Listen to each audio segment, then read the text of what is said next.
গ্রাম মানেই সুন্দর একটা পরিবেশ, তাই না?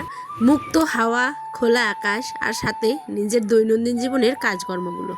এই করতে করতে আমাদের স্রোতের মতো জীবন কখন যে বয়ে চলে যায় তা আমরা নিজেও বুঝতে পারি না। যাই হোক, welcome back to our new video. বন্ধুরা, কেমন আছো সকলে? আশা করছি ভালো আছো, সুস্থ আছো। আমার নতুন পরিবারের সকলকে স্বাগত। দেখো, সকালে এখন অনেকটা ধরো 6:30 মতো ঘুম থেকে উঠেছি অনেকক্ষণ আগে। এই তো কাপড়গুলো কাচলাম, সেটা তোমাদের সাথে আর শেয়ার করা হয়ে ওঠেনি। তো দেখো, কাপড় চোপড় কাচার পরে ওই যে একা হাতে ব্ল্যাঙ্কেটটাকে ধোয়া হয়েছিল। জানোই তো আমি একটুখানি খুঁতখুঁতে, এই ব্ল্যাঙ্কেটটা কিন্তু আমাদের এই যে ঠান্ডা চলে গেল, ঠিক আছে, তার আগে ইউজ করা হতো। আর ঠান্ডার মিডিলে আমরা কাভার লাগিয়েছিলাম। তো কাভারগুলো তো কাচা হয়ে গেছে কমপ্লিট। আর তারপরেও যদি আমি এই ব্ল্যাঙ্কেটটাকে না কেচে রাখি তাহলে আমার আর রাতে ঘুমিয়ে হবে না। তো যাই হোক, সেই কারণেই কিন্তু গতকালকে ব্ল্যাঙ্কেটটা কেচে নিয়ে আজ দিয়েছি হচ্ছে শুকোতে। তারপরে এখানে একটু পোয়ালগুলো ছিল আমার রান্নার জ্বালানি হিসেবে, যেটা আমি জ্বালাই আর কি। তো সেটাকেও একটুখানি রোদরে দিলাম, কারণ সকালে একটুখানি শীত পড়ে যায় প্লাস্টিকে, আর ওই শীতটা গড়িয়ে কিন্তু পোয়ালের মধ্যেও পড়ে। আর আমার উঠোনটা যেহেতু একদম আকাশের নিচে বলতে পারো, সেই কারণে আমি এগুলো প্রতিদিনই ঢাকা দিই, যেহেতু রাত্রেবেলা করে বৃষ্টি হওয়ার সম্ভাবনা থাকে সেই কারণে। আর দেখো, আমি কিন্তু চুলোর যে ছাই হয়, তো সেই ছাইটা এইভাবে মুখ ঢাকা দিয়ে তুলি, কারণ আমার আছে অ্যালার্জির প্রবলেম চোখে, ঠিক আছে। তো চোখে আমার নোংরা পড়ার কারণে কিন্তু অনেক চোখ চুলকানো, চোখ চুলকায়। আমি এর কারণে অনেক ডাক্তারও দেখিয়েছি, মেডিসিনও খাই, কিন্তু মিডিলে আমি এখন মেডিসিনটাকে বাদ রেখেছি। কারণ কি বলতো, বেশি মেডিসিন খেলে না শরীরে একটা কি বলবো, শরীরের একটা ব্যাড হ্যাবিট হয়ে যায়, ঠিক আছে। সেই কারণে সমস্ত মেডিসিন কিন্তু খেতে নেই। তো সেই কারণে আমি এখন যতটা পারি ধুলোবালি কম ঘাটার চেষ্টা করি, কিন্তু যেতটুকু না করলেই না, গ্রামে আছি তো ধুলোবালি তো একটু খেতেই হবে, তাই না। তারপরে গেলাম ওদিকে ছাইটা ফেলতে, তারপরে কিন্তু একদম এখন বসিয়ে দেবো একটুখানি ভাত।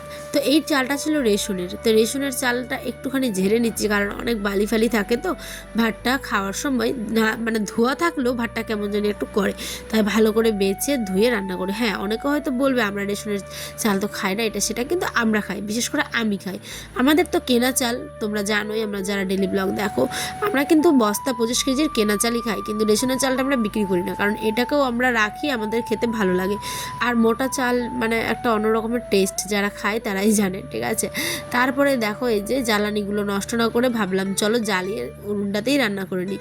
এই ধরানোর সময় একটুখানি অসুবিধা হয়, আর যেই ধরে নিল তখন আর কে দেখে, এরম অবস্থা, তখন নিজেই একাই 100 চলবে। তারপরে এদিকে দেখো, পোয়াল এনে আরও দিয়েছি শুকোতে। আর ওই যে ব্ল্যাঙ্কেটটা আমি দিয়েছিলাম সকালবেলা, দেখলে এখন কিন্তু 11-12টার মতো বাজে, এখন আমি তারে দিয়ে দিয়েছি, কারণ জল তো গতকালকেই ঝরে গেছিলো, আর আজকে একটু আরও ভালো করে শুকিয়ে গেছে, ভারীটা ভাবার নেই, ভারী ভাবটা কেটে যাওয়ায় আমি এখন এই যে হালকা হয়ে গেছে ব্ল্যাঙ্কেটটা, তাই দিলাম হচ্ছে গিয়ে তারের মধ্যে, যেহেতু সবাই জ্বালানি দিয়েছে শুকোতে, তাই এইভাবেই দিনের পর দিন কিন্তু কেটে যায় আমাদের, কাজকর্ম করতে করতে, তাই না। আর দেখো, সকালে উঠে আকাশটার আবহাওয়াটা কি সুন্দর ছিল। তারপরে যে এই যে কোনো জিনিস যখন ইউজ হয় না, তখন ঠিক এভাবেই মরিচা পড়ে যায়, তাই না। এই যে কয়েকদিন ধরে বিগত আমি গ্যাসে রান্না করছি না, উনুনে রান্না করছি, তো উনুনটা কেমন চকচক করে, আর গ্যাসটা ধুলো পড়ে কি বাজে অবস্থা হয়ে গেছিলো। দেখো, ওটাকেও একটুখানি ধুয়ে নিয়ে ভালো করে পরিষ্কার করলাম। আর তারপরে বেড কাভারটাকে এখন চেঞ্জ করব। রাতে একটা বেড কাভার, আমি চেষ্টা করি দিনে একটা বেড কাভার রাখার, ঠিক আছে। তো দেখো, এই যে সকাল হতে না হতে বেড কাভারটাও এদিকে চেঞ্জ করে দিলাম। বিছানাটা গুছানো থাকলে আর ঘরটা পরিষ্কার থাকলে মনে হয় সারাদিনের কাজগুলো অনেকটা এগিয়ে গেছে, তাই না। তারপরে আমার ঘর মোছা এরম, তোমরা হয়তো হাসবে অনেকে, এরম ঘর কে মোছে, কিন্তু আমার যখন তাড়াহুড়ো থাকে আর ঘরটা একটুখানি কম নোংরা থাকে, তখন জাস্ট নিজের একটা ফ্রেশনেস ভাবের জন্য কিন্তু আমি হালকা জল তুরতুরা দিই ঘরের মধ্যে, তারপরে ফিনাইলটাকে ছড়িয়ে এইভাবে কিন্তু একটা স্টিক দিয়ে মুছে নিই। তাহলে কী হয় বলো তো, ঘরটা তাড়াতাড়ি শুকিয়েও যায় আর ভিজা ভাবটা বেশিক্ষণ থাকেও না।